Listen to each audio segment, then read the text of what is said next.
tardes, tengan estimados alumnos y alumnas.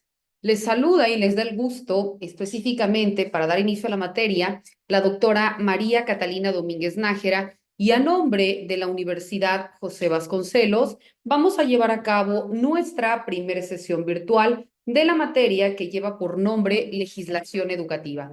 Para ello, le pido por favor a los alumnos que se han conectado si me pueden informar, si me ven y si me escuchan de manera correcta, para que luego entonces podamos dar inicio con la disertación de los temas correspondientes al día de hoy.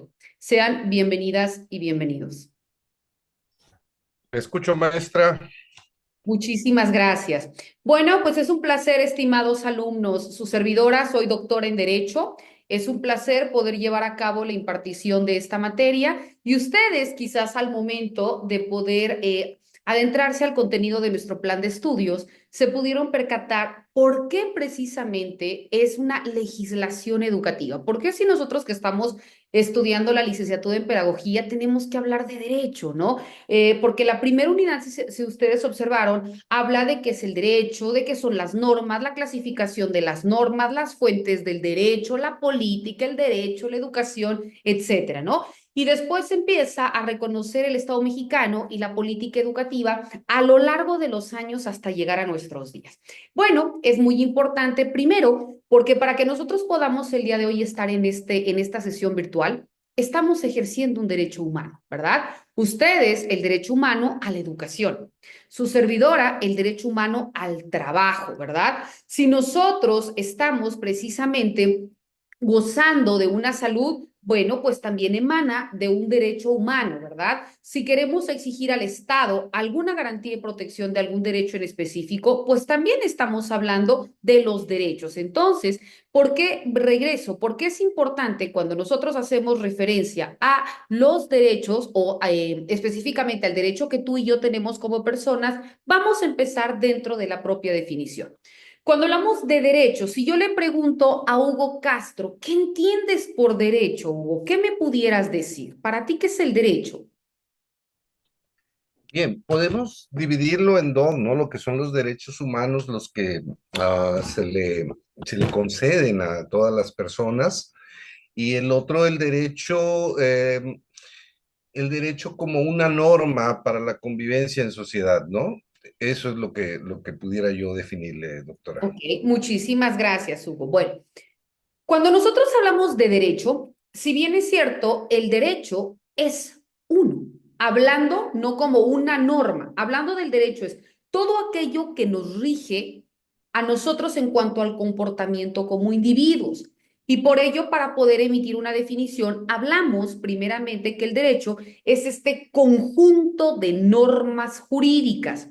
¿Por qué partimos de una conjunción? Porque si hablamos del derecho, no nada más existe una ley, ¿verdad?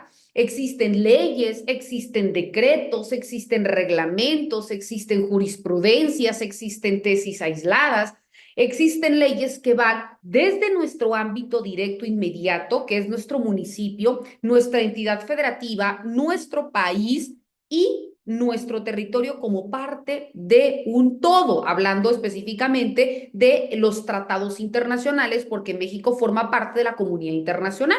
Entonces, por ello, decimos que es el conjunto de normas porque también se toma en consideración los alcances de la norma jurídica. Ejemplo, si yo quiero hablar de un protocolo de actuación o un protocolo en materia educativa, pues voy a identificar cuál es el que se aplica dentro de mi municipio. Ejemplo, su servidora vive en San Cristóbal de las Casas, Chiapas. Entonces, en Chiapas, si yo quiero especificar dentro de esta institución por nivel primaria, secundaria, preparatoria, licenciatura, posgrado, etcétera, si es una zona urbana, si es una zona rural, por ámbito de competencia existe una delimitación, ¿verdad? Porque estas normas jurídicas lo crea quién, el Congreso del Estado de Chiapas, y que va a surtir efectos o consecuencias dentro de nuestra entidad. Y específicamente cuando hayan protocolos que crear en cada municipio, por ello existe el presidente o presidenta municipal, el cabildo, y cada regidor preside una comisión, en este caso la Comisión de Educación, Y en ese mismo sentido lo integran los vocales, que es el jurídico municipal, que son instituciones, los directores que representan instituciones educativas, etcétera, ¿no? Que se van a encargar de crear todos aquellos reglamentos o protocolos que van a tener aplicación dentro de este municipio y que una vez que sean creados dentro del municipio, lo van a turnar al Congreso del Estado, porque es quien por nivel de competencia tendrá que identificar si es apto, si se tienen que realizar algunas adecuaciones y demás, para que luego entonces se publique en el Diario Oficial de la Federación y empiece al día siguiente a surtir sus efectos o consecuencias. Lo mismo cuando hablamos de leyes nacionales, solo que aquí ya los conoce, los crea el Congreso de la Unión, ¿verdad? Pero estas tendrán aplicación en todo el territorio nacional. Y cuando hablamos de leyes internacionales, sabemos que nuestro país, como les comentaba al principio, forma parte de la comunidad internacional y por ello existen leyes internacionales que cuando presenten nuestras normas vacíos o lo que se conoce como lagunas jurídicas, podamos invocar estas leyes internacionales y se apliquen. Por eso regreso, hablamos de un conjunto de normas, porque no nada más son las que de manera inmediata se rigen dentro de mi municipio y que con esa me quedo. No, son dependiendo cuáles me protejan en mayor razón o en su defecto, cuáles yo puedo exigir que tú como Estado tengas que conocer y aplicar en un asunto en particular, ¿ok? Ahora bien, ¿qué más me dice el derecho? Ya hablamos de este conjunto de normas jurídicas, pero antes hago un pequeño paréntesis. Están escribiendo en el grupo de WhatsApp que tienen detalles en ingresar a la plataforma. Si me pueden apoyar para que yo únicamente vaya desarrollando los temas, porque si empiezo a contestar el grupo y desarrollo los temas, va a ser como muy, va a existir mucha interrupción en nuestro desarrollo. Yo les quiero pedir, por favor, que quienes ya están en la sala se pudieron percatar que no hubo ningún detalle en el acceso, ¿no? En el momento que ustedes ingresaban, en el momento que a mí me aparezca su solicitud en plataforma, con todo gusto yo les doy el acceso. Pero quienes no me aparezca, pues entonces son cuestiones completamente ajenas a mí, porque no depende de mí, ¿verdad? Quizá hay un problema en su internet, quizá no esté actualizado su Windows, quizá no tengan actualizada la plataforma, pero repito, esas son cuestiones completamente ajenas a mí. Si pudieran apoyarme en decir, quienes ya están, que no hay ningún problema en poder accesar, pero que yo únicamente puedo permitir el ingreso hasta que me aparezca su solicitud en la sala, mucho se los voy a agradecer. Bueno, continuamos. Entonces, dentro de la definición, repito, del derecho, hablamos de este conjunto de normas jurídicas. ¿Qué más? Que regula la conducta del individuo, porque a veces decimos, es que el derecho es el que me regula, es el que me rige. No, el derecho no regula a la persona, no regula lo que Hugo va a hacer, lo que Gabriela, lo que Alexis, lo que María Catalina, no. ¿Por qué? Porque nosotros tenemos libertad, ¿verdad? Nuestro libre albedrío. Tú puedes hacer o puedes dejar de hacer lo que quieras. Claro está, lo que yo voy a regular como derecho es la conducta, es decir, la consecuencia que lo que tú hayas hecho genere un resultado. Y por ello puede generar un resultado positivo o puede generar un resultado negativo. Por ello se dice que el derecho es imperativo atributivo, es decir, te confiero derechos, pero al mismo tiempo te impongo obligaciones. Ejemplo, María Catalina, pues yo quiero privar de la vida a Juan, voy y le disparo, pero yo decido hacerlo.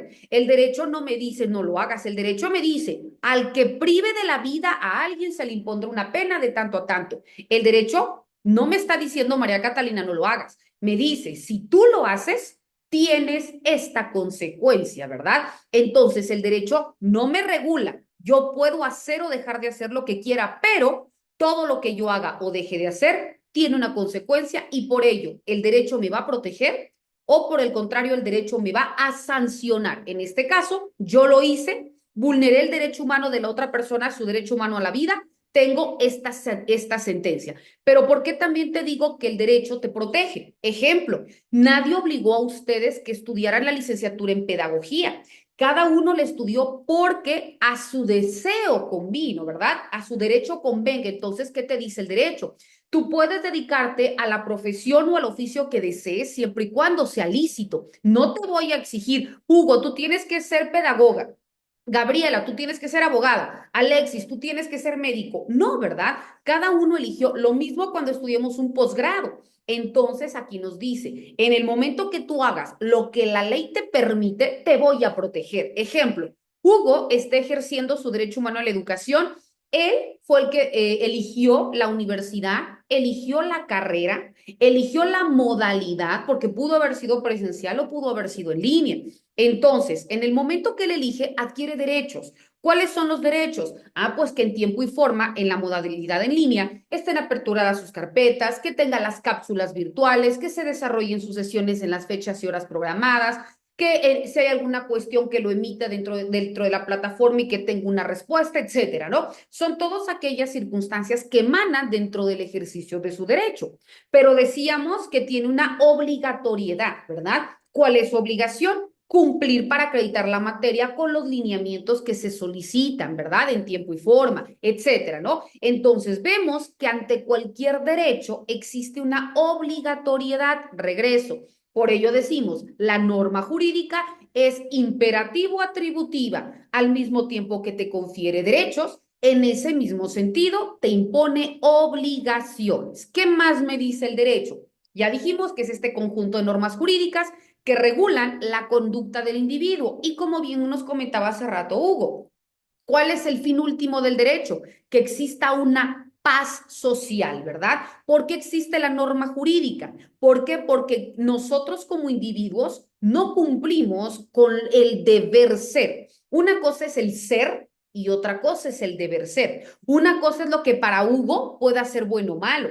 Otra cosa es para lo que María Catalina, tu servidora, pueda ser bueno o malo, pero eso no significa ni que él o yo tengamos la razón. Por ello se dice, una cosa es lo que para ti puedes considerar bueno, pero si no vulnera o no restringe el derecho de terceros, está permitido.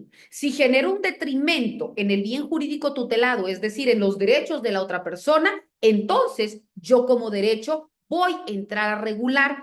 Por ello también se dice que el derecho entra en un constante proceso evolutivo, porque a la par que nosotros como individuos vamos evolucionando, la norma jurídica también se tiene que ir adecuando a estas necesidades. Ejemplo, ¿por qué creen ustedes que antes no existía, se me ocurre, los delitos cibernéticos, que no existía el trabajo en casa, porque ni siquiera había una computadora, ¿verdad? ¿Cómo íbamos a ser susceptibles a un delito cibernético si no existía esta modalidad?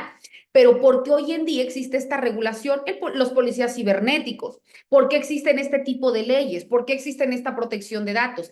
¿Quién de nosotros no ha utilizado alguna plataforma digital para realizar alguna compra, verdad? No sé, un Mercado Libre, una compra en Facebook. Tienes que dar tu nombre, tu dirección, si haces una transferencia con tu cuenta y tú cómo sabes el uso o el destino final que le den a todos esos datos, ¿no? Entonces vemos que así como tú puedes ser víctima de N cantidad de delitos, el derecho tiene que ir moviendo o regulando o evolucionando a la par del individuo.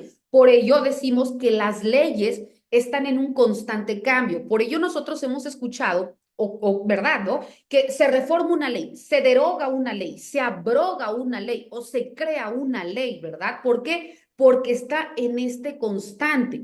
Cuando hablamos de la creación de una ley, sencillo, como su nombre lo dice, no existe. Entonces, hay una necesidad actual, real e inminente, y esto genera que se cree una ley. Y esto puede ser a nivel nacional o a nivel estatal. ¿Por qué? Porque van a haber algunas situaciones que no se regulen. Se me ocurre o el estado de necesidad no es lo mismo que esté pasando en un estado del norte, del centro o del sur de la República, ¿verdad? Porque por N cantidad de circunstancias económicas, políticas, sociales, que quizás tengan que regularse en mayor medida en una que en otra, pero por ello cada entidad federativa tiene esta facultad para poder crear sus normas atendiendo a las necesidades específicas y todo aquello que genere una regulación nacional o global. Ahora sí, las leyes nacionales se crearán para que con independencia de la entidad en la que te encuentres se apliquen, ¿verdad? Ahora, ¿por qué te digo todo esto?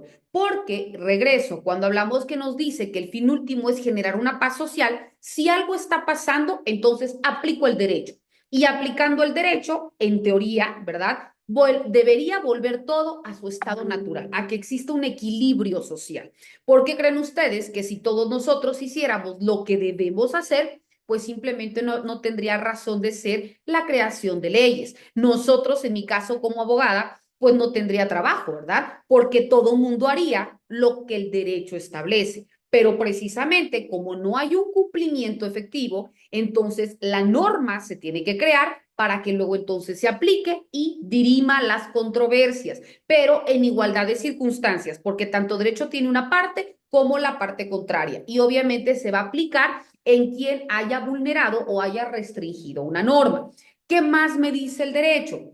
Regreso, conjunto de normas jurídicas que regula la conducta del individuo para que viva plenamente en sociedad y al final, ¿qué nos dice? Cuyo incumplimiento conlleva una sanción. ¿Qué quiere decir? Si Gabriela no cumple con lo que el derecho establece, pues entonces te voy a imponer una falta. Claro está, la falta o sanción va a ser proporcional a lo que tú hayas realizado. Se me ocurre, les pongo un ejemplo.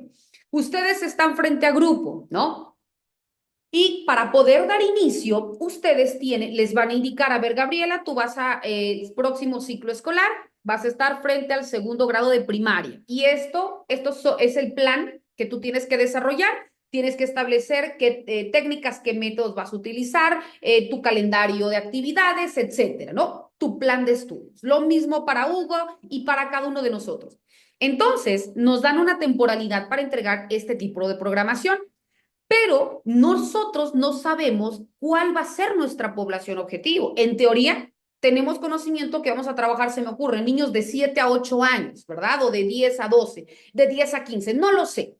Cada uno tiene muy marcado. Pero ¿qué pasaría si yo como alumna de Hugo, llega Hugo, porque Hugo cumple con su horario de 9 a 2 de la tarde, ¿verdad? Llega antes, ¿no? Lleva todo el material que Hugo va a utilizar. Hugo domina a la perfección los temas, porque no estoy entrando en tela de juicio sobre el conocimiento en razón a los temas. Pero resulta que Hugo llega y empieza a desarrollar, ¿no? Y termina en el tiempo que le toca. Y después le llega una denuncia, específicamente, un requerimiento por parte de su director, pero que tiene que presentarse ya sea en principio de cuentas en el DIF municipal o incluso en la fiscalía. Y dice, bueno, pero ¿por qué? Si yo estoy cumpliendo, he llegado, he desarrollado mis temas, o sea, yo no he sido omiso ante nada. Pero resulta que Hugo no se percató que yo, María Catalina, es un mero ejemplo, ¿no? Que yo tengo alguna discapacidad o alguna necesidad educativa especial, ¿no? Porque hablar de necesidad no es específicamente de discapacidad. La necesidad educativa puede ser con discapacidad o sin discapacidad, ¿ok? Se me ocurre que yo sí tengo una discapacidad auditiva. Y recordemos que dentro de esta discapacidad, yo tengo de un 50, un 60, no lo sé, porque recordemos que puede ser total o puede ser parcial. Entonces, resulta que yo no escucho absolutamente nada. Y Hugo únicamente se dedicó a hablar y hablar y hablar y hablar y hablar. Entonces, por ello, yo como alumna le hice del conocimiento a mis padres o tutores y ellos iniciaron un requerimiento contra Hugo. ¿Se dan cuenta cómo Hugo jamás tuvo la intención de vulnerar mi derecho a la educación? Hugo llevó todo, investigó, etcétera, todo aquello, incluso llevó un podcast, no lo sé, pero todo utilizando material, ¿qué cosa? A través de el oído.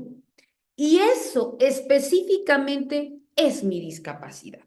Entonces vemos cómo nos dice específicamente el derecho, ahí es en donde recae la importancia. ¿Por qué? Porque me dice el derecho, tú no nada más tienes que hacer lo que te corresponda hacer, sino que también tienes que conocer los alcances que emanado de la prestación de tu servicio estás obligado a hacer. ¿Qué quiere decir esto? Ejemplo, Hugo, quizás de manera genérica, digo, mero ejemplo, ¿no? Y hablo mucho de Hugo porque Hugo fue el primero que me habilitó su cámara, ¿no? Ahorita yo estoy conociendo a todos y ubicando nada más a Hugo y a Gabriela porque me tienen habilitada su cámara. Los demás no los puedo ver, pero regreso. Entonces, hablo de Hugo. Hugo, específicamente, resulta que está en este sentido vulnerando mi derecho humano a la educación, porque yo estoy requiriendo, estoy llegando en tiempo y forma, estoy haciendo valer un derecho que el Estado tiene la obligatoriedad de garantizar y Hugo está generando una barrera en el proceso de enseñanza-aprendizaje. ¿Cómo yo, María Catalina, voy a aprender el tema X, no lo sé, del que ustedes quieran, que desarrolló Hugo, si no utilizó todas las herramientas, los métodos y las técnicas idóneas?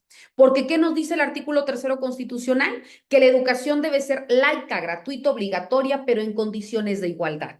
Y aquí no están siendo igualitarias, porque lo idóneo hubiese sido que antes de iniciar, Hugo se hubiera percatado de qué es o con qué población objetivo está trabajando. Si hay discapacidad auditiva, visual, si hay algún requerimiento en específico, para que tuviera primero un análisis global de su población objetivo.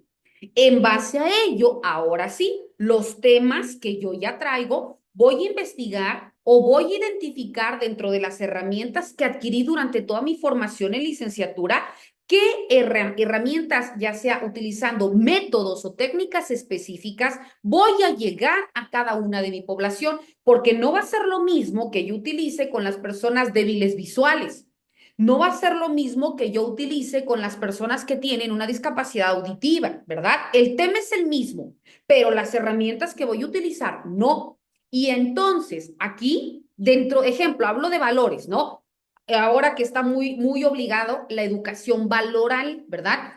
Entonces, dentro de los valores, ¿qué voy a tomar? ¿Cómo lo voy a desarrollar? ¿Cómo voy a llegar? ¿Qué dinámicas frente a grupo voy a utilizar? ¿Cómo voy a medir un resultado? Porque al final del día, todos, con independencia si hay o no una discapacidad, forzosamente tiene que haber un proceso de enseñanza-aprendizaje. Y es hasta ese momento en que yo realmente habré hecho valer el derecho humano a la educación de esos alumnos. ¿Por qué? Porque todos, sin que existiera ningún tipo de distingo, van a tener un conocimiento en razón de estos temas. Pero si yo regreso al principio, hablo y hablo y hablo y hablo y hablo, repito, yo no estoy dudando del conocimiento que el docente tenga, sino de cómo está impactando y tomando en consideración todas aquellas barreras que existen para que luego entonces supla estas barreras y llegue e incida en los alumnos tal cual como deben ser. ¿Y eso qué nos indica? El derecho. ¿Por qué creen que una máxima jurídica fuerte, verdad?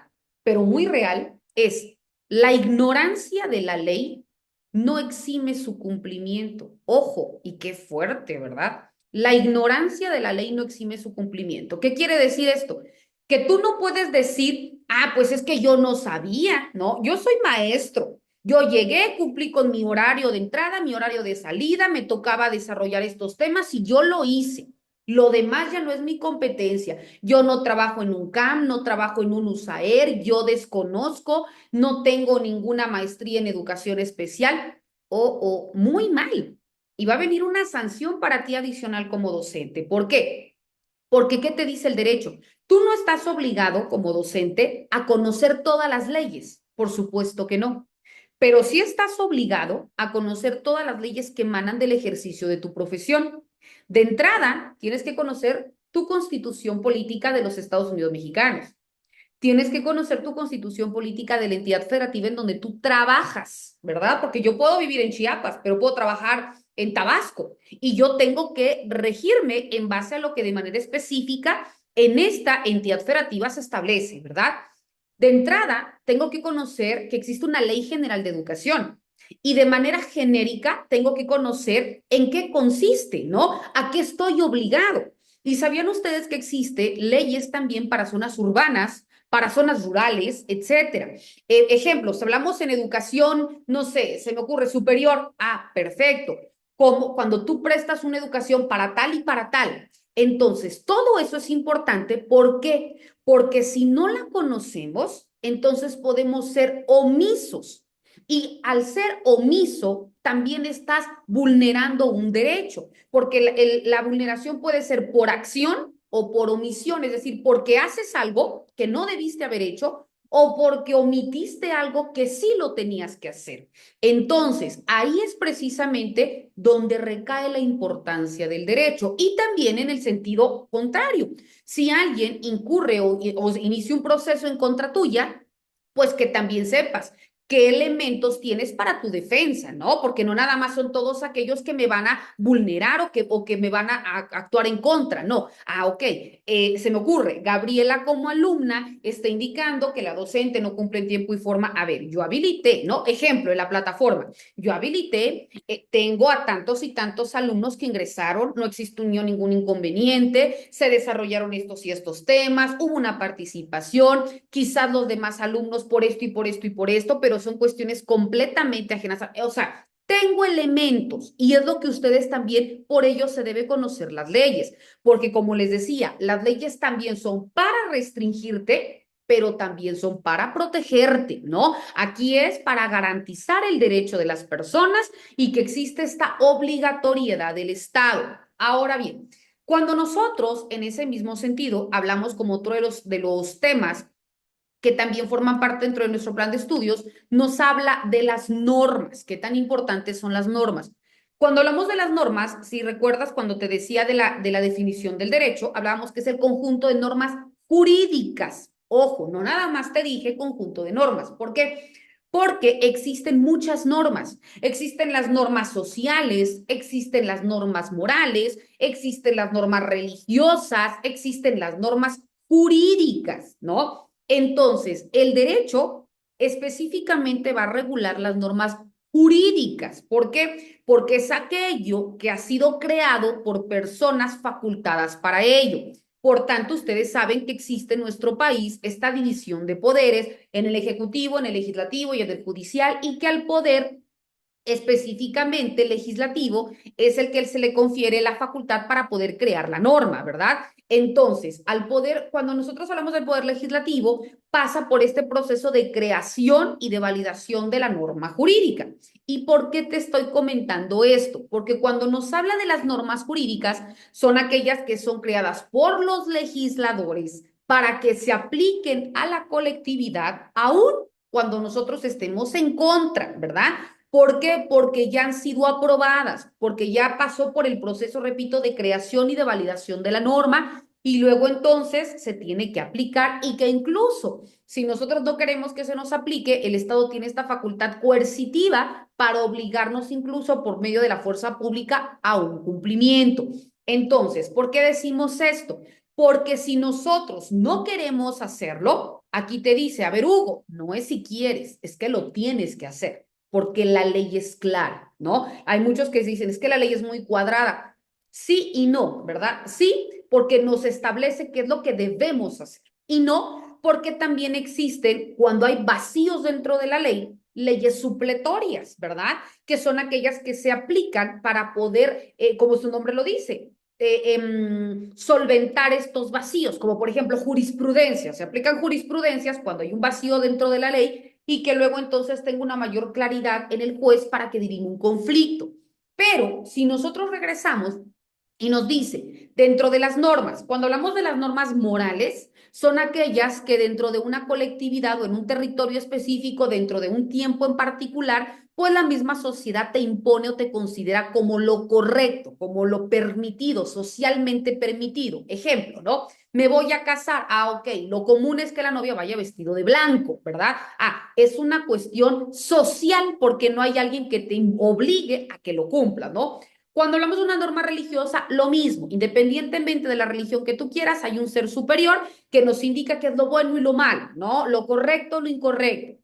Cuando hablamos, se me ocurre, de las normas jurídicas. Ah, cuando hablamos de las normas jurídicas, aquí ya no es lo que cada uno de nosotros querramos.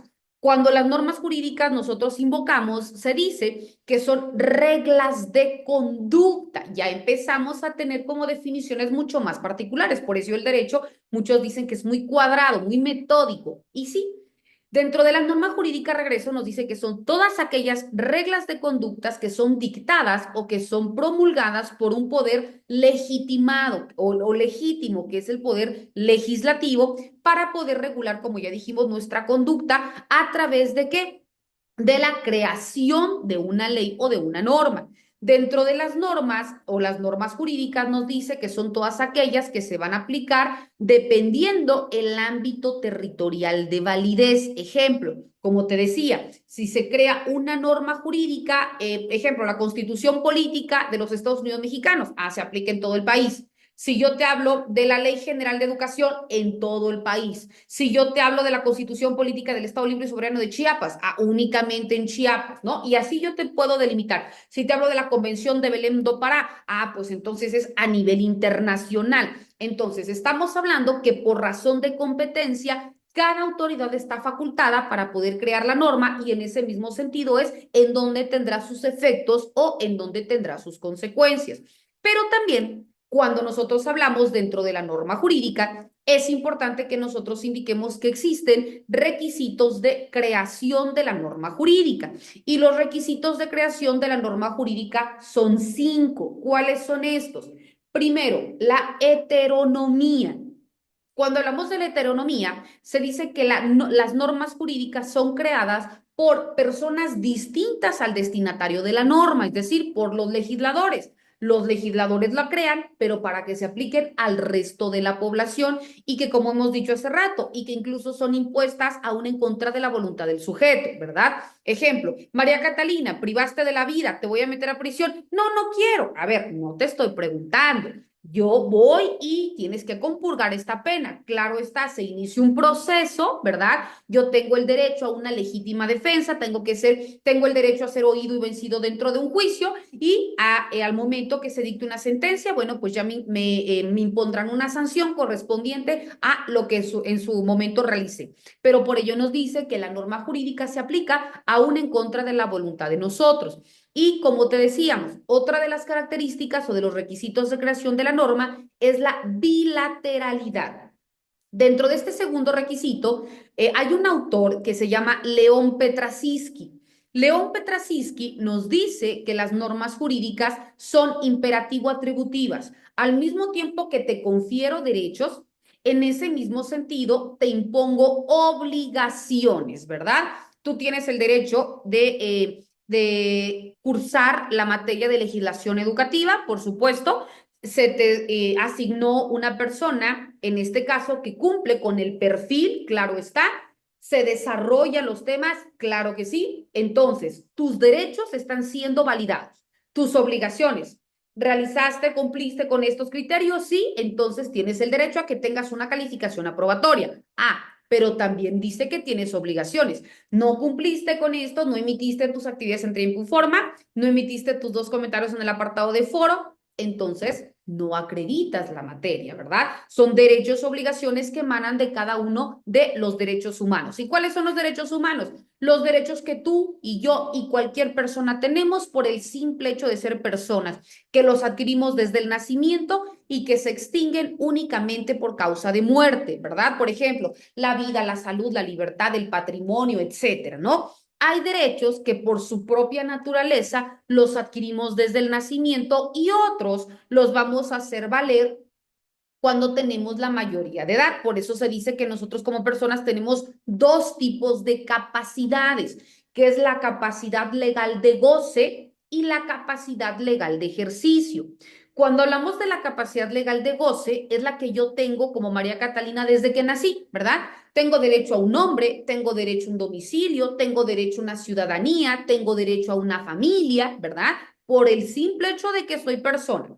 Pero tengo otros derechos que son aquellos que adquiero a partir de los 18 años de edad, al menos en la República Mexicana, porque hay otros países que aumenta la edad en la mayoría de edad, por ejemplo los 21, y hay otros países que la disminuye a los 17. Entonces, en nuestro país es a los 18 años de edad. Por ejemplo, es que quiero contraer matrimonio. Uy, no tienes los 18, no puedes, ¿verdad? Entonces, esa es la capacidad legal de ejercicio, que hay ciertos derechos que únicamente los podrás hacer valer hasta que cumplas tu mayoría de edad. Ejemplo, quiero comprar una casa. no puedes hasta que tengas los 18 años de edad porque ya eres sujeto de derechos y obligaciones. Y ojo, no nada más es porque tengas los 18 años, que no tengas ninguna condición de impedimento o de limitación que te impide poder ejercerlos, ¿verdad? Ejemplo, un dictamen médico que te indique que no tienes la capacidad mental acorde a tu edad. Yo puedo tener 18 años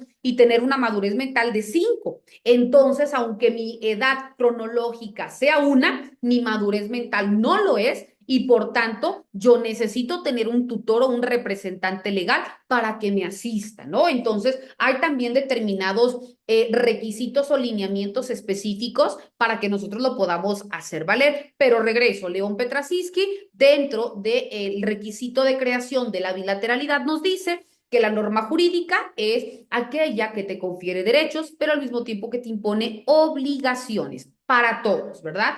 El siguiente requisito es la exterioridad. Cuando hablamos de la exterioridad, nos indica que la norma jurídica únicamente toma en cuenta la adecuación externa de la conducta, por ello su nombre, lo que hace rato te decía. A mí no me interesa, por ejemplo, yo, jueza, ¿no? Se me ocurre, es que yo voy a sancionar a Hugo porque quería privar de la vida a Juan, ¿no? Pero Hugo no hizo nada, o sea, Hugo solo lo pensó, pero si no hay un resultado, pues no lo puedo sancionar, ¿verdad? Caso contrario, Hugo lo pensó, utilizó a Gabriela y le indicó lo que tenía que hacer. Gabriela contrató a Erika y Erika compró el arma, Alexis la disparó, Aria, estoy leyendo como me aparece en la plataforma. Cada uno de nosotros tuvo una participación. Entonces sí voy a sancionar a Hugo por autor intelectual, porque él lo pensó y él fue el que maquinó y puso en práctica todo. Y cada uno de nosotros tendrá una sanción proporcional al grado de participación que haya tenido en el delito, ¿verdad? Entonces, ahí, Sangre. perdón, El sangre. Perdón. ¿sí? Adelante. ¿No? Disculpa. Disculpa. No se preocupe, no se preocupe. Si fue por error, no hay ningún detalle. Si alguien desea participar, habilitamos nuestro micrófono, no hay ningún detalle y son bienvenidas las lluvias de ideas, ¿no? Adelante.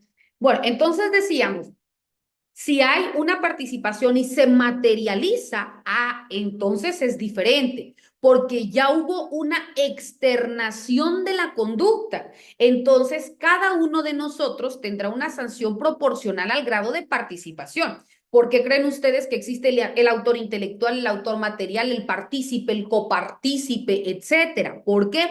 Porque cada uno de nosotros va teniendo un tipo de injerencia. Pero si yo nada más lo pensé, pero no hice absolutamente nada, pues obviamente tampoco va a haber una consecuencia. ¿Por qué? Porque no hubo una manifestación, un resultado. Por ello, la característica de la exterioridad, la norma jurídica es muy clara. Únicamente tomo en cuenta la adecuación de la conducta externa, es decir, lo que hiciste o lo que dejaste de hacer y generó un resultado. Ese resultado es lo que yo voy a establecer para sancionarte, ¿ok? Bueno, siguiente requisito de creación dentro de la norma nos dice que es la coercibilidad. Sencillo. Cuando hablamos de la coercibilidad, de manera inmediata viene a nuestra mente qué cosa, la fuerza, ¿verdad? Y lo mismo cuando hablamos dentro del derecho. La coercibilidad nos dice que es el Estado el que tiene la posibilidad de aplicar aún por medio de la fuerza pública una sanción cuando nosotros como individuos pues nos negamos a cumplirla de manera voluntaria, ¿verdad? A ver, yo te impongo, Hugo, te tienes que presentar en este citatorio tal día, tal hora. No llegaste al primero, te mando el segundo. No llegaste al segundo, te mando al tercero. No llegas al tercero. Ahora sí, te voy a traer, hay una orden y pum, te llevo. Ya no te pregunto si quieres, ¿verdad? Entonces, eso es lo que nos dice que el Estado tiene la facultad, ojo, pero no solo porque eres Estado, yo te puedo presentar mi charola que soy X y Y, ¿no? pero ¿qué también dice nuestra Constitución? Nadie puede ser privado de su persona, familia, propiedades, posesiones, sino en virtud de mandamiento escrito emitido por la autoridad competente que funde y motive la causa legal de la detención. Palabras más, palabras menos. Pero, ¿qué quiere decir esto? No porque soy servidor público, te voy a decir, a ver, Hugo, yo soy fulanita de tal y te vas conmigo. Yo soy la presidenta de la República y te ordeno que vengas. No, con la pena podrá usted ser quien es. Si no hay una orden de una autoridad que funde y motive, es decir, que justifique la razón por la cual yo debo hacer o dejar de hacer esto, sea usted quien sea, no está facultada y no puede incurrir en ninguna responsabilidad, ¿ok? Huguito, ¿está usted levantando su mano? ¿Alguna participación? Adelante, lo escuchamos. Una pregunta, doctora. Aquí entra también, decía usted que solo bajo un mandamiento escrito, ¿no? Entra aquí también la flagrancia. Y solo que la flagrancia, ojo, ahí es otra cuestión. La flagrancia es cuando un delito está siendo cometido en el momento. Eso es completamente distinto. Ejemplo, yo voy pasando y veo una persona que le está robando y yo lo agarro, delito flagrante, en el momento mismo de la consumación del hecho. No, aquí por supuesto que lo puede usted agarrar y puede existir y existe y te llevó a la fuerza, porque son delitos que por su naturaleza lo exigen.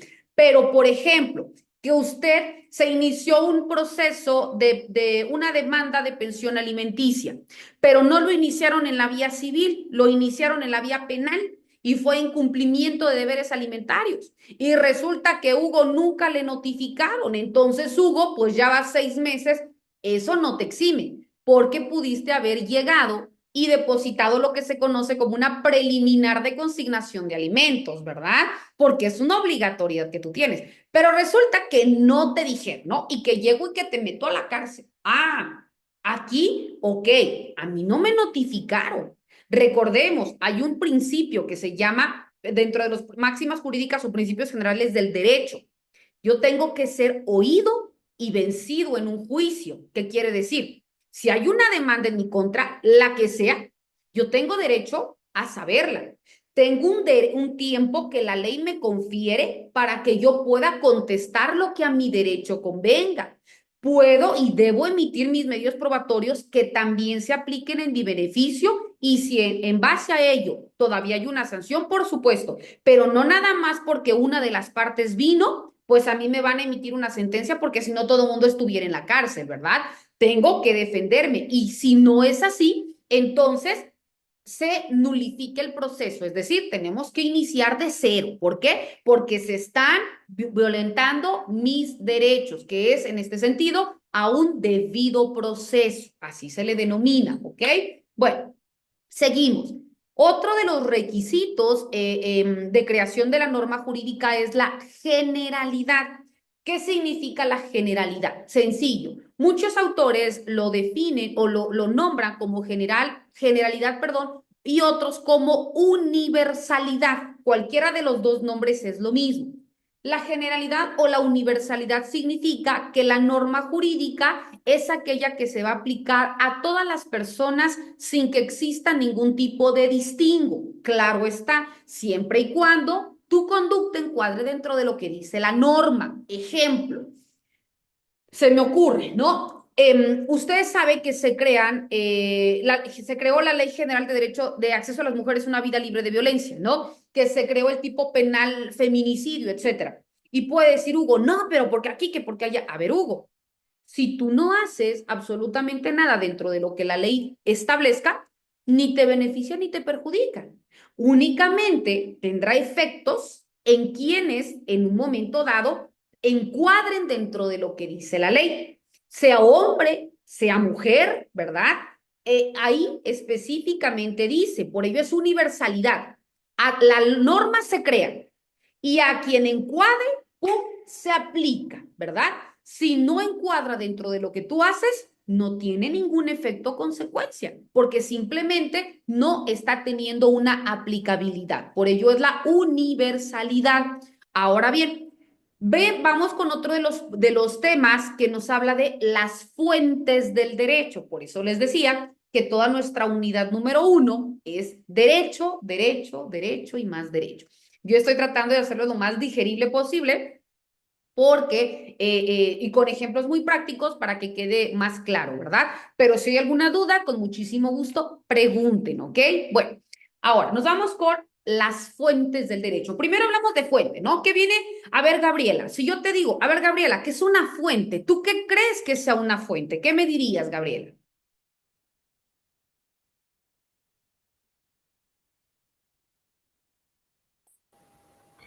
¿De dónde proviene una información?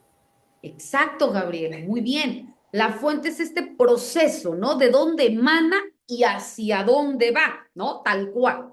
Pues exactamente lo que nos dijo Gabriela, ahora lo vamos a aplicar dentro del derecho, al hablar de las fuentes del derecho. Son estos procesos de creación de la norma jurídica, pero que para llegar a una norma jurídica como tal, existen tres clasificaciones, ¿verdad? Las fuentes del derecho se clasifican en tres. Tenemos a las fuentes históricas, tenemos a las fuentes reales y tenemos a las fuentes formales. Es importante, si ustedes están tomando nota, que identifiquemos porque hay una, a su vez, que se clasifica, se subclasifica, ¿no? Entonces, para que vayamos como ubicándola, repito, las fuentes del derecho se clasifican en tres, que son las fuentes históricas, las fuentes reales y las fuentes formales. Vamos a explicar en qué consiste cada una de ellas. Que dentro de su nombre está la propia definición. Acá no hay más como confusión. Dentro de las fuentes históricas, sencillo, son todos aquellos instrumentos jurídicos que han existido a lo largo de los años, ¿verdad? Y que nos sirven de base para que hoy tengamos nuestro derecho positivo mexicano. ¿Qué es el derecho positivo mexicano? Nuestro derecho vigente, ¿verdad? Entonces, todo aquello que ya existió, no es, pues ya no me sirve y es obsoleto. No, si bien es cierto, no se aplica, pero por supuesto que nos sirve, porque son todo aquello que detonó en lo que hoy en día tenemos. Si eso no hubiera existido, simplemente hoy en día no tuviéramos esto, ¿verdad? Y te voy a poner un ejemplo. A lo largo de los años, en cada uno de los países que conforman el mundo, existe lo que se conoce como sistemas jurídicos, ¿verdad? ¿Qué es el sistema jurídico neorromanista, el del common law, el del civil law, etcétera, ¿no? Nosotros tenemos el neorromanista, adoptamos el de Roma y Roma se considera como la cuna del derecho, ¿verdad? Muchos países en el mundo tienen su sistema jurídico en base a lo de Roma. Y nosotros como abogados, o en mi caso, yo abogada, cuando inicias, llevas lo que es Introducción al Estudio del Derecho y Derecho Romano 1, y ahí es donde cabe las fuentes históricas. ¿Por qué? Porque nosotros primero tuvimos que conocer el derecho en Roma, ejemplo, el digesto, las 12 tablas, el código de Hammurabi, etcétera, para saber cómo surge, cómo evoluciona, cómo se aplica, etcétera, y que de ahí surge el derecho civil, el derecho penal, el derecho, etcétera, y que eso es lo que adoptamos en México y que a partir de eso se empieza a crear un sistema jurídico como tal.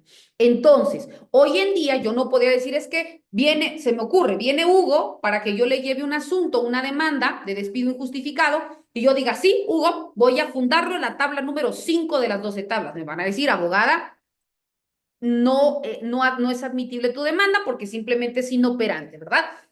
No está fundada y motivada. Ah, claro, yo tengo que aplicar mi ley federal del trabajo en el numeral en específico, etcétera. Pero, por eso te digo, las fuentes históricas son todos aquellos instrumentos jurídicos que ya hoy en día no están fuera de vigor, pero que son importantes precisamente por el legado histórico y todo aquello que funda lo que hoy en día existe dentro de las leyes. Ahora bien, cuando hablamos de las fuentes reales, es la otra clasificación.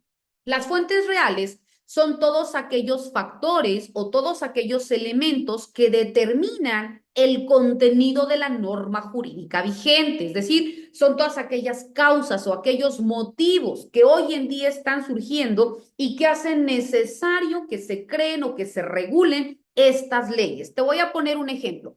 ¿Recuerdan ustedes en el 2019 lo del COVID, no? Por ello, COVID-19. Por supuesto que ya teníamos leyes en materia de salud, en materia de educación, en materia de trabajo, etcétera, ¿no? Lo que tú gustes y mandes. Pero que estas cuestiones completamente ajenas a ti y a mí, por ello fue pandemia, una cuestión mundial, vino, tomó por sorpresa y de la nada, ¡pum!, nadie sale, ¿no? Solamente actividades que sean estrictamente necesarias. Se habilita el home office, ¿no? El trabajo en casa, porque antes, 3 faltas sin justificación, despido. A ver, si llego, no me permite porque el Estado me dice que no salga. Y si no voy, me corres. Entonces, ¿dónde se va a ver vulnerado? ¿Dónde se va a ver protegido mi derecho humano al trabajo? Lo mismo si no voy a la escuela. 3 faltas, proceden la baja. Entonces pierdo mi ciclo. Entonces, ¿qué pasa? Estos factores reales son todas aquellas cuestiones que están pasando y que la norma no la regula. Entonces, se tiene que crear normas para que regulen y que vuelva el equilibrio social. O por el contrario, puede ser que haya normas que sí están creadas, pero que ya tienen años que se crearon. Y hoy en día, parte de lo que dice se aplica, pero parte de lo que dice es obsoleta. Entonces, por ello, existe lo que se conoce como reformas. Cuando escuchamos reformar, significa que una ley existe para este caso en específico, pero que una parte sirve y la otra ya no sirve. Entonces, por ello reformamos. Queda lo que se aplica, quito lo que no me sirve y agrego lo que sí se aplica para que ahora ya quede bien estructurada esta norma y tenga aplicación y tenga impacto en lo que hoy en día tiene un estado de necesidad, llámese en salud, en educación, en trabajo, en cultura, en medio ambiente, en lo que sea. Eso es reformar. Cuando hablamos de derogar, porque no es lo mismo derogar que abrogar, cuando hablamos de derogar, significa que existe esta ley. Ejemplo, mi Constitución Política de los Estados Unidos Mexicanos, ¿no? Un ejemplo, ¿no? Ejemplos, me ocurre artículo 30, ¿no? Que dice ta. Derogar significa, aparece artículo 30 y entre paréntesis, derogado, ¿no? Y después artículo 31 y todo lo que conlleva, artículo 32 y todo lo que conlleva. Derogar significa que este artículo en específico ya no se va a aplicar. Por ello, quitamos todo lo que decía, pero todos los demás artículos sí se aplican. Por ello se dice, este artículo está derogado, ¿verdad?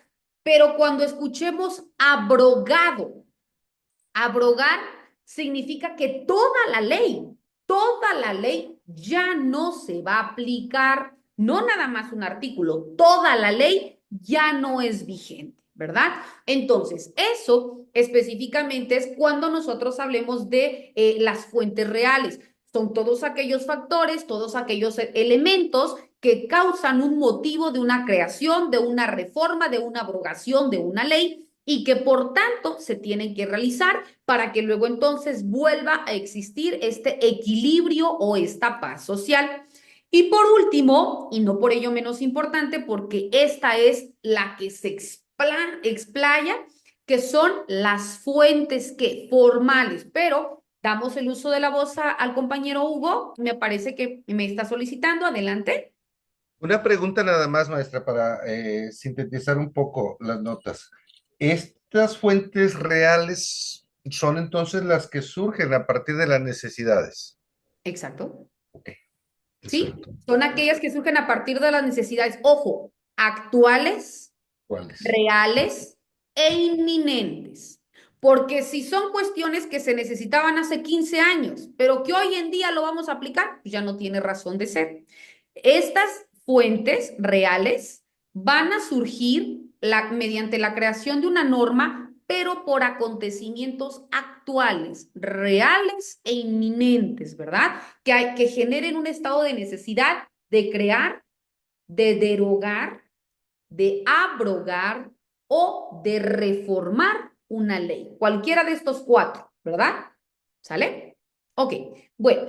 Y por último, hablamos de las fuentes formales. Y ojo, Esta es bastante extensa y aquí sí quiero su total atención y si hay dudas, pregúntenme, ¿sale? Porque luego ya se dieron cuenta que a mí casi no me gusta hablar y hablar, entonces ustedes pregunten y yo con gusto les respondo. Cuando hablamos dentro de la siguiente clasificación de las fuentes, son las fuentes formales. Estas fuentes formales es lo que se conoce como los procesos de creación de la norma jurídica y hay un autor que se llama Eduardo García Maínez, que para nosotros abogados es uno de los mejores que existen. Eduardo García Maínez, en una obra que crea, que se llama Introducción al Estudio del Derecho, reconoce como fuentes formales, primero, a la ley, segundo, a la jurisprudencia, tercero, a la costumbre y para algunos, la doctrina y los principios generales del derecho. Vamos a explicar en qué consiste cada uno, ¿verdad? Pero repito, esta clasificación es en base a lo que nos dice Eduardo García Maínez. Pero también les voy a hablar de la clasificación de fuentes formales según el sistema jurídico nacional mexicano, que este le da otra clasificación, por ello les decía que no se me vayan a confundir, ¿sale? Bueno, empezamos con Eduardo García Maínez. Cuando habla de una ley, nos dice que la ley es esta norma jurídica que, como ya hemos dicho, la ley es la norma jurídica. ¿Y quién crea la norma jurídica? Ah, los legisladores. Bueno, entonces es esta norma jurídica creada por los legisladores que se considera como un precepto establecido por una autoridad en donde se nos manda, es decir, en donde se nos confiere o, por el contrario, en donde se nos prohíbe, ¿verdad? Recuerden la característica de bilateralidad. Te confiero derechos, pero también te impongo obligaciones. Las dos van de la manita, ¿verdad? Ejerces tu derecho humano a la vida, perfecto. Quien te vulnere, quien te lesione, etcétera, va a ser castigado. Pero lo mismo, si tú le haces a terceros en igualdad de circunstancias, si tú vas y golpeas a alguien, es una lesión. Si tú vas y privas de la vida a alguien, es una lesión, ¿verdad? Porque tanto vale tu vida como vale la vida de Juan, ¿no? Si hablamos de la libertad, lo mismo en sus variables, libertad de culto, de religión, de asociación y reunión, de reproducción, lo que tú quieras, tanto vale tu libertad como vale la libertad de terceros, ¿no? Y así yo te puedo poner en cantidad de ejemplos.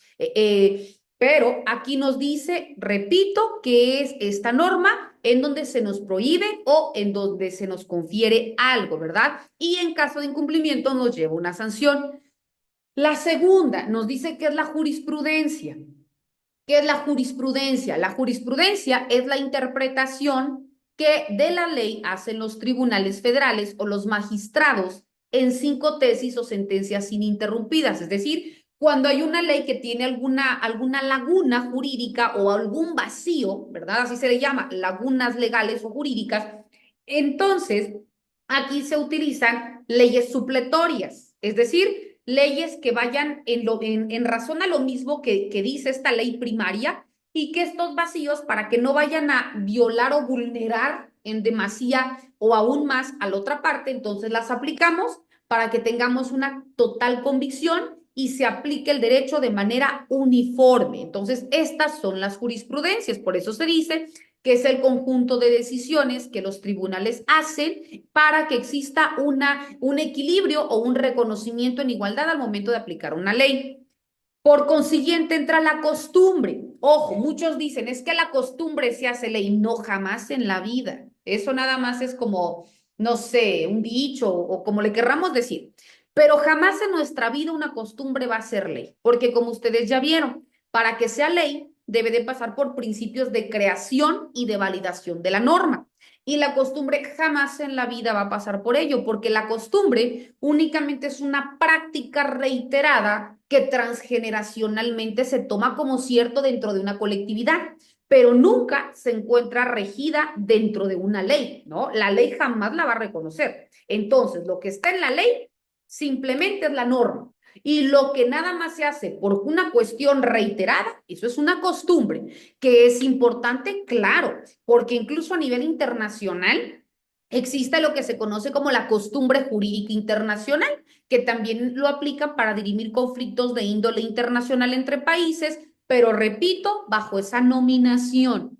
Y por último, encontramos los principios generales del derecho. Cuando hablamos de los principios generales del derecho, son todas aquellas frases o todos aquellos postulados que de manera literal no se encuentran comprendidos dentro de la ley, pero que el legislador tome en cuenta al momento de dirimir un conflicto. Ejemplo, ¿quién de nosotros no ha escuchado, verdad? El que es primero en tiempo es primero en derecho, ¿no? O nadie puede hacer justicia por su propia mano, ¿no? O nadie puede ser juzgado dos veces por el mismo delito, etcétera, ¿no? Eso son los que se conocen como principios generales del derecho, que repito, no los vamos a encontrar así en ninguna ley, pero que sí los tome en cuenta el legislador al momento de emitir un pronunciamiento. Ahora bien, con esto vamos a ir cerrando porque ya me indica la plataforma que hemos culminado nuestra sesión del día de hoy y si se dan cuenta les repuse los minutos que entramos tarde porque ya son 5:10, entonces no se me preocupen si entramos unos minutos tarde, créanme que también salimos unos minutos tarde, pero de que tenemos nuestra hora, la tenemos, ¿no? O incluso un poquito más. Ahora, cuando hablamos también dentro de las fuentes formales, pero ahora dentro del sistema jurídico nacional mexicano, estas fuentes formales se dividen en dos grandes grupos. Ojo, dos. ¿Cuáles son? Por un lado tenemos a las fuentes formales directas y por otro lado tenemos a las fuentes formales indirectas.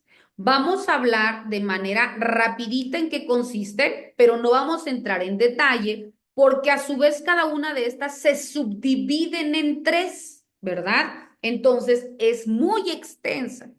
Pero cuando hablamos de las fuentes formales directas, son aquellas que son creadas de manera inmediata por los legisladores, porque son aquellos que tienen la facultad de crear una norma. Ejemplo, hay una cuestión actual, ¿verdad? Real. Entonces, como nos dicen las fuentes reales, hay una necesidad de crear una ley. Yo legisladora, independientemente si soy diputada o soy senadora, pero que me encuentro dentro de esta obligatoriedad de crear una norma, pues la voy a crear. Por eso son fuentes directas.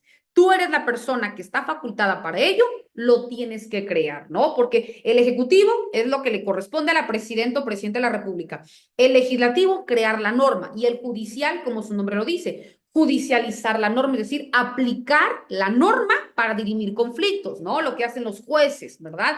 Entonces, cada uno tiene una actividad para realizar en favor de nosotros como colectividad y específicamente los legisladores, por ello repito que son directos, porque en teoría, ¿verdad? Son los que deberían saber las necesidades que hay en cualquier rubro y los que deben de aplicar, de crear la norma.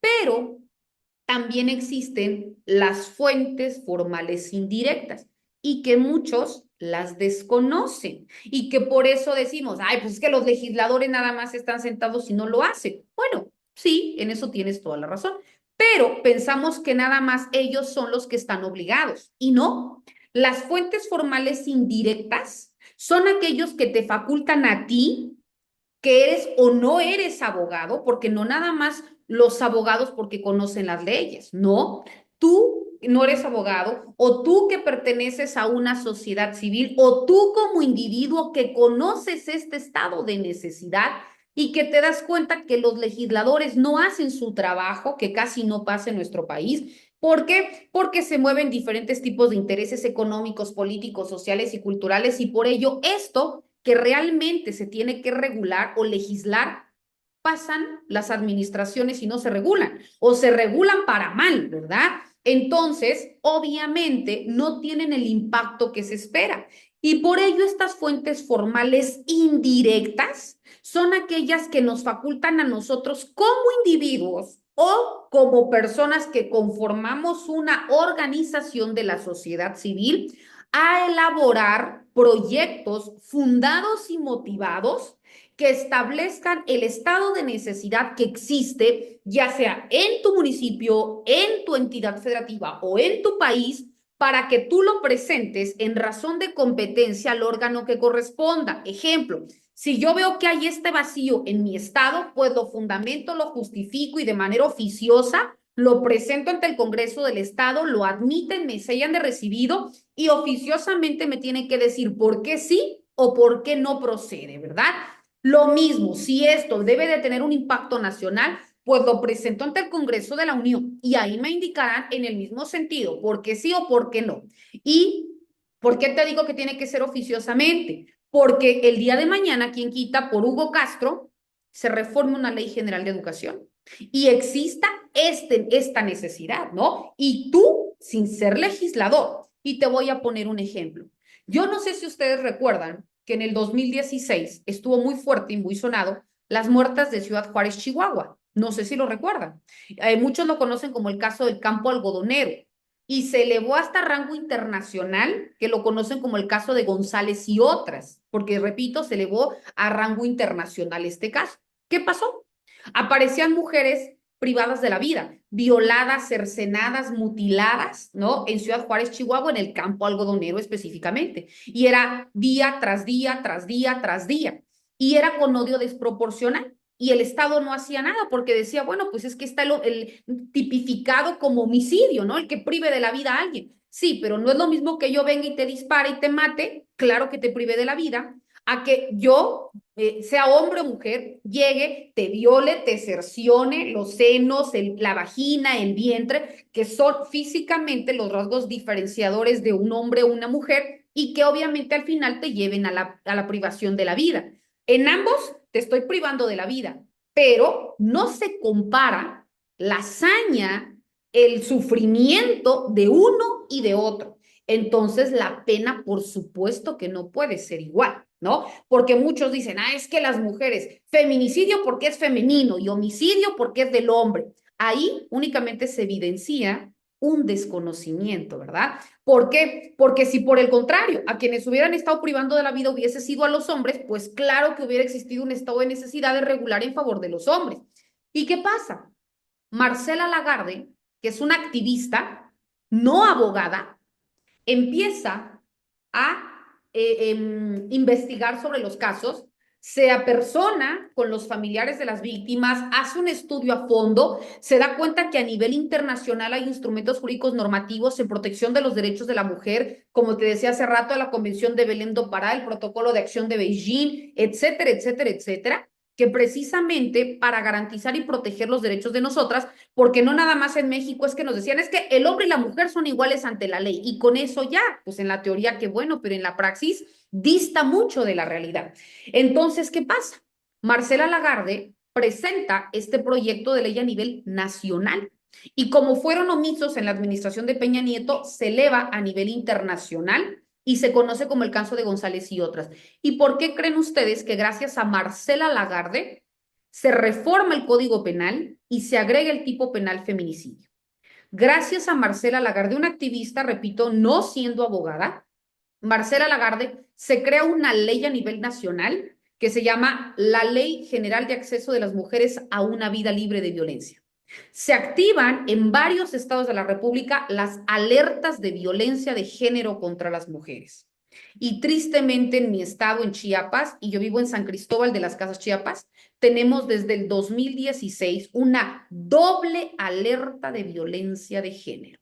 Imagínense ustedes cuántas cuestiones el Estado, pues nunca le iba a gustar decir, soy un territorio feminicida, ¿verdad? Pues no, porque habían intereses políticos, económicos, etcétera, pero que vino también la sanción a Peña Nieto, vino también la sanción al Procurador General del Estado, en efecto, cadena, vinieron sanciones, por supuesto que sí, pero que repito, a veces pensamos es que los legisladores son los que tienen que hacer y ellos que lo hagan, pero sabemos que muchas veces no lo hacen por otro tipo de intereses, pero no por ello nosotros podemos decir ya no podemos hacer nada. Claro que sí. Y esto que fue en derechos de las mujeres, lo mismo puede existir en materia de salud, en materia de educación, en materia de turismo, en materia de lo que gustes y mandes, pero que también sepamos que nosotros tenemos una participación y repito, ¿quién puede decir que el día de mañana, gracias a Hugo Castro, o a Alexis Eduardo, o Bolón Ojeda, o a Gabriel Ordóñez Díaz, se reformó una ley general de educación? ¡Wow! ¿No? Imagínense qué tan importante. Pero bueno, esto lo vamos a explicar más a fondo, si Dios lo permite, en nuestra siguiente sesión. Les robé más tiempo de lo normal, una disculpa, pero pues bueno, estos temas son muy apasionantes, son muy extensos, pero ya iremos desmembrándolo de manera puntual. Nada más recordar que esta sesión virtual ha sido grabada para que en el momento que me la compartan, con mucho gusto yo se las impacto, porque en este momento yo le envío a la escuela le agrega logos, etcétera. En el momento que me la reenvíen, yo le impacto en la plataforma institucional en donde aparecen las cápsulas. Ahí ustedes verán primer sesión virtual y la liga de esta sesión para que quienes deseen volver a validarla puedan ingresar, y también para sus compañeras o compañeros que por alguna razón no pudieron estar presentes, que también puedan ver la sesión y en ese sentido continúe contribuyendo en su proceso de enseñanza-aprendizaje. Nada más les pido por favor si pueden checar con anticipación a la sesión, que tengan pues una buena cobertura en cuanto al internet, que estén actualizadas sus plataformas, etcétera, porque repito, en ocasiones aunque me manden en el grupo que no pueden ingresar, pues yo no puedo hacer más, porque hasta el momento que a mí no me aparezcan sus solicitudes de ingreso, yo no puedo hacer absolutamente nada, porque son cuestiones completamente ajenas a su servidora, pero créanme que en el momento que me aparezcan, con mucho gusto, son bienvenidos a la sala. Que tengan un excelente día. Bendiciones a todas y todos. Hasta luego.